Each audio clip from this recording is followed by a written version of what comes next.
This is David Tremonti with FlowCombat.com, and this is Uncaged with Alex Volkanovski, the 4-0 fighter in the UFC. He's fighting Darren Elkins at Fight Night Boise on July 14th. And Alex, in this segment, we always talk to fighters about the same thing. Weight cuts suck. Training camps are hard. Your body is beaten down. I happen to know that for a fact because I'm talking to you right now while you're at a performance rehab center, just getting your body back on track. I don't want to talk about that tonight. I want to talk about what you do when you're not fighting. So take me through the last time you had a day off. You weren't training for your own fight camp. You weren't helping out a teammate. What did you do on your day off to relax? Every week I'll have a day off. You need that recovery. But I'm a family man. I'm always obviously again I'm going to no matter what we do, I'm always going to talk about the sport. But obviously I'm training all week, or if I'm away for fight camp and stuff like that. So whenever I've got the time with the family, I really want to spend that time with them and do things like that. So I love to get out of the house. I take the kids. Again, I'm a family man, so it's funny here. I talk to some mates, that don't have kids, and I'll go past a park, like a kids park. I'll be like, "Oh man, that's a good park," and they're like, "What?" And it's just that that daddy life, I guess. It's just funny. It's just things I guess parents talk about. So, it's funny. It's funny. I literally I'm with a couple of mates now, and they're laughing as I say it, because I literally probably said it to them like this week, going past a playground, but and just going, man, that's a good setup. That is, what I mean. So it's funny, but what are you saying? What do you look for in a good playground? Like when the slide is really big, or they have like the cool looking swings. That's like then you're in the zone with a good playground. Oh, it's probably something that's got a good fence around it, so I can lock them in there, and then they can just do whatever they want. I don't have to pay attention because, mate, you could blink and then the kids are gone. So it's not fun when you can't find your kids. So you lock them in the cage, well, not the cage, you lock them in the playground, and let them go at it. But when there's a lot going on, the kids just want to stay there anyway. It's hard to get them back out of there. So yeah, it's good. Sometimes you get a couple of minutes to just not put up with the full-on parent life, if you get what I mean. Yeah, no, that's spoken like a professional parent right there. You know that when there's a fence surrounding the playground, you can, check your phone for a second or just kind of put your mind at ease because they're not going to run into traffic. Yeah, exactly right. What about, let's say at night the kids are asleep. Are you watching Netflix? Are you a movie guy? Do you and the wife watch any TV shows? What about entertainment?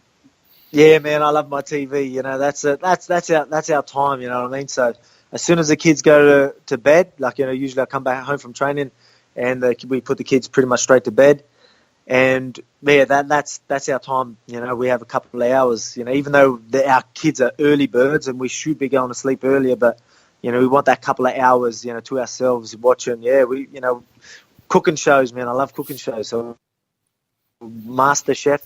And My Kitchen Rules and things like that. Whatever show we get into. I'm a big Game of Thrones fan, as you've noticed. So I just have that on repeat as well. So whatever shows we're into, yeah, we smash them on every night pretty much. That's so funny you say that, because I feel like we've talked to a bunch of fighters at this point, and when I say, all right, what's the TV show of choice, I get cooking shows a lot.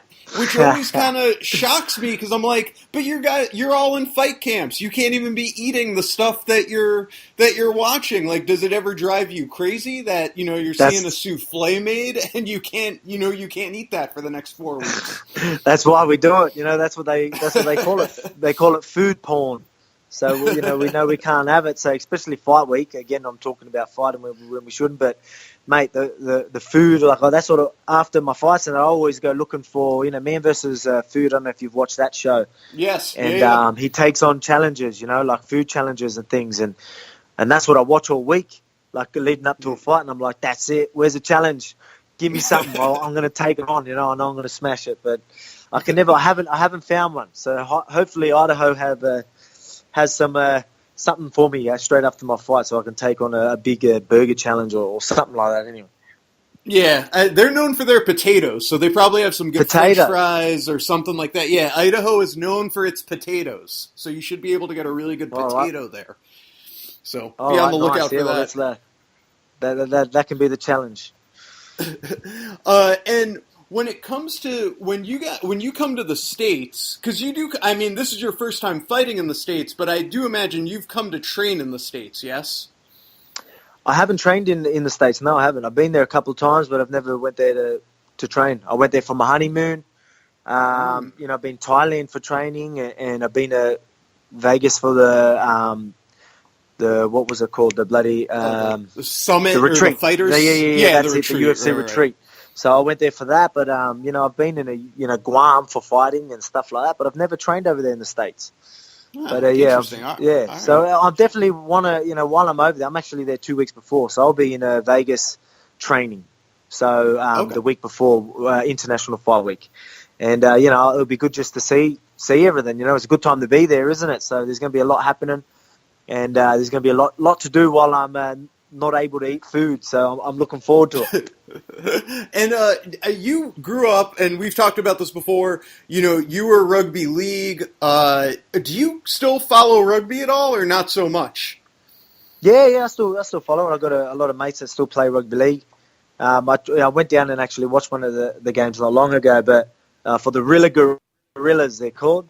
That's who I used to play for, but I went down and watched. I wish I could get down and watch it a bit more, but sometimes, the weeks, they play at home every second week or something. Sometimes the times just don't add up. And again, I'm a family man, so every time I get with the family, I try and spend most of it with them.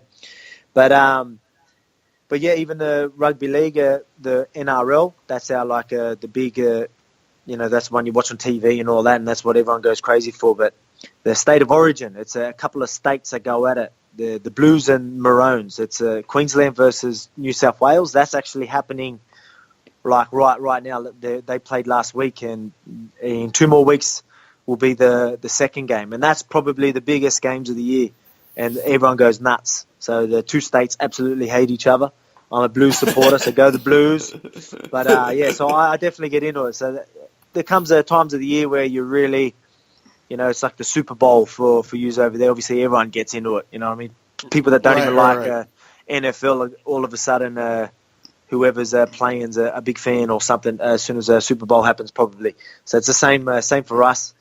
It's a big part of the Rugby League, that time of the year. So this time of the year, sorry. So, yeah, I've definitely been watching the last couple of weeks. That's awesome. That's awesome that you still follow it and, you still get joy out of it. That's awesome. Well, Alex, I'm not going to keep you any longer, but I feel like we've gotten a better idea of who you are outside the cage. Family man, first and foremost. Family man. You love your cooking shows, and just like we have our Super Bowl here, you have your version of the Super Bowl with the State of Origin game, and then I'm sure every 4 years with the World Cup, you obviously get into that. Hey, we can't thank you enough for the time. Alex fights Darren Elkins at Fight Night Boise on July 14th. Tune in, check it out. No worries. Thanks for having me. I don't only like cooking shows. I'm not a bad cook. I thought I'd leave that with you. I can cook a mean feed. And I'll just, I usually make my own food on the spit. We usually get lamb and that on the spit, and I'll make a good marinade. I'm the man for the marinade.